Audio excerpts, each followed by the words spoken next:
So this is a good time as times I need to do that. So it's my highly recommendation. Highly recommend you guys do as well. Just a quick other summary about what the amateurs are doing. Obviously, strawweight and flyweight are still strong divisions. Like I said, it's not going to change anytime soon. We're just going to have continually doing that as well. One interesting stat about finishes, and I'll just make it really quick. Last year there was 51% for the fights in amateur were finishes. This year it was also 51%. So it really did not change at all. So it's a little bit more in terms of the finish rate in there as well.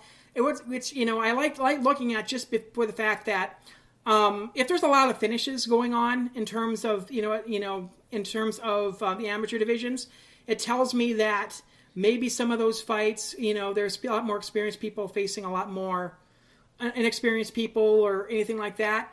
But this tells me that people are starting to really, the matchmakers, the amateur matchmakers might be getting a little bit better at matchmaking.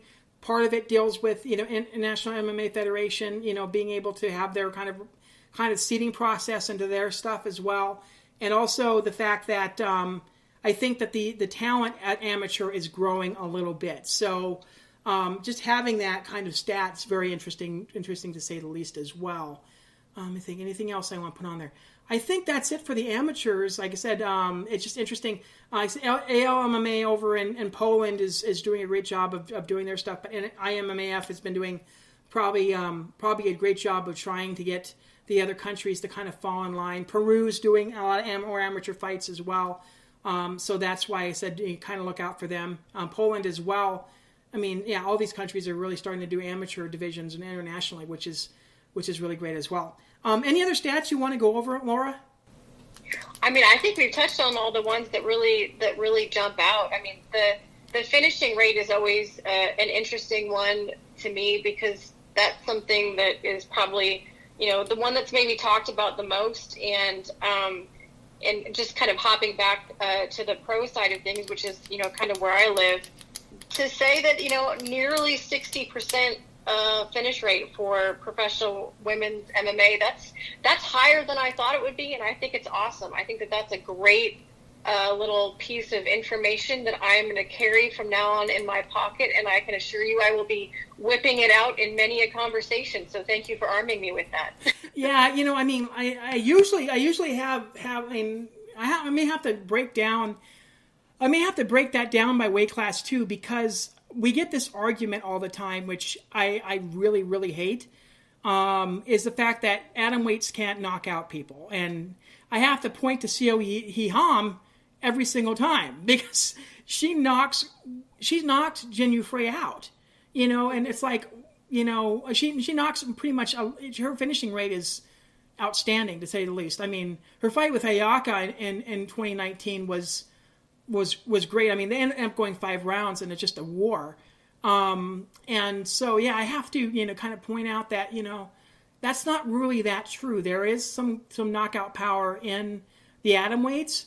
It's interesting to watch the scrambles with the atom weights as well. It used to be the fact that we saw a lot more submissions back in the day. I mean, I look at the stats, and we would see a lot more submission wins over, and armbar wins, and we were making choke wins over a lot of fighters versus having knockouts. And and it's kind of turned the corner where we're seeing a lot more TKO KO wins, and then really, to tell you the truth, it was back and forth with the armbars. I did not do a armbar rear naked choke comparison this year. Again, it's because I didn't have complete information. They had a weird thing on the underground is that they'll put submission down, but they won't say what submission they used. So I couldn't. It drives me nuts. So half the time I have to take a look, and really, a lot of the times I couldn't find the information. It's like, well, I'd love to know if they won by rear naked choke, if they won by armbar, or if they won by ninja choke. I like also it tells me what interesting finishes we had the previous year when I was doing the WMMA awards back in the day. It was like I could take a look and see what interesting submissions that they have they had gotten over the past couple of years, and I can't do that anymore because it's really hard to find that kind of thing. So, but it's interesting to see the kind of where the finishing rates go and why that. And I'd be interesting to see, like I said, once the wrestlers come in, are we going to get more ground and pound? Or are they going to be able to do more submissions or whatever? So we'll kind of see that as well. Okay, so let's kind of wrap this up. Laura is going to be at the UFC events, hopefully, coming up in the next couple of weeks. So she'll be on you guys' television screens. So definitely check that out as well. At Laura Sanko MMA on Twitter, and definitely check her out there as well. Anything else you want to add? No, that's it. I mean, I just really, like I said, I appreciate very much that you keep track of these things because it is important. And I think as the sport continues to grow, more and more people will hop alongside you and kind of help weed these statistics out. But it takes one or two really, really passionate people getting started doing it early to kind of get that ball rolling. So thank you for doing that. And I feel educated. I appreciate that. Yeah, no problem at all. Like I said, I mean, it's tough work. It took me weeks. Thankless. It is thankless. I know you're not getting rich doing this, Mark. I know that. Oh no, yeah, not by a long shot. I'm doing this out of passion for the sport, and I had the baton passed to me, and when that torch was passed, I mean, just to see how it becomes more of a mountain every single year.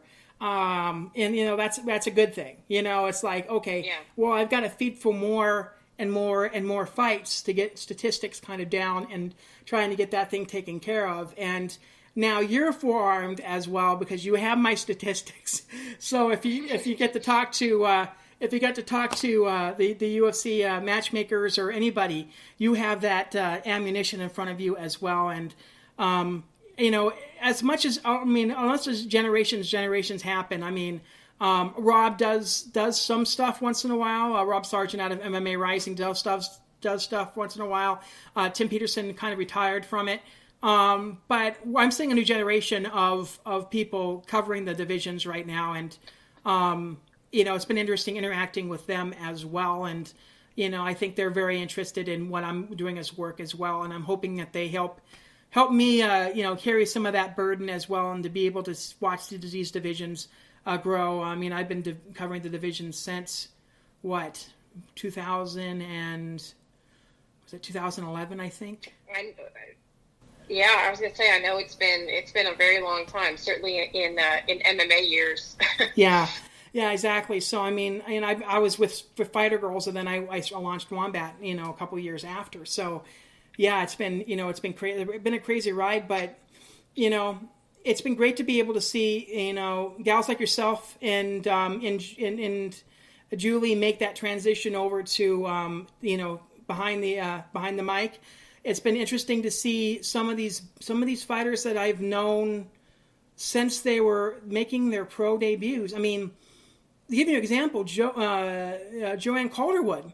I had interviewed her before her first MMA fight because at that time Scotland wasn't allowing women to fight, and I was able to get a hold of her, I believe through Rosie Sexton. I was able to interview her, and now look at where she is now. It's just unbelievable to be able to see some of the women that I've covered over the past decade really kind of make an impact in this sport. And I think that's what the one thing that gives me kind of pride in doing this. So, just to be able to do that as well. So I really hope that this next generation really not only continues to cover here, but to learn more about what's been going on in the past and what some of these pioneers have been doing. And I highly recommend you guys listen to that panel that Laura was on. She has a link on her Twitter for it. Because they do talk a lot about the early days of mixed martial arts, and before Ronda. I always say there's three eras. There's before Gina, and then Ronda. That was pretty much it. Those are the three generations. Oh, then there's after Ronda. I take that back. There's four, because once Ronda left, then everything kind of exploded that way. So yeah, there's four eras right now, but that's just me. But anyway, Laura, thanks a lot for joining us. Thank you. I know we Thank you. I know we took a lot of time doing this, but it was, I think it's really, if there's any fans out there that really wanted to know a little bit about how everything's going to go in the future, I think this hopefully will gear them up for that as well. And best of luck to you coming up in the, getting your gigs in the UFC, and hopefully we will see you at Invicta hopefully later this year. Hopefully. So Yes. fingers crossed. Yes. Thank you so much, Mark. We'll talk soon.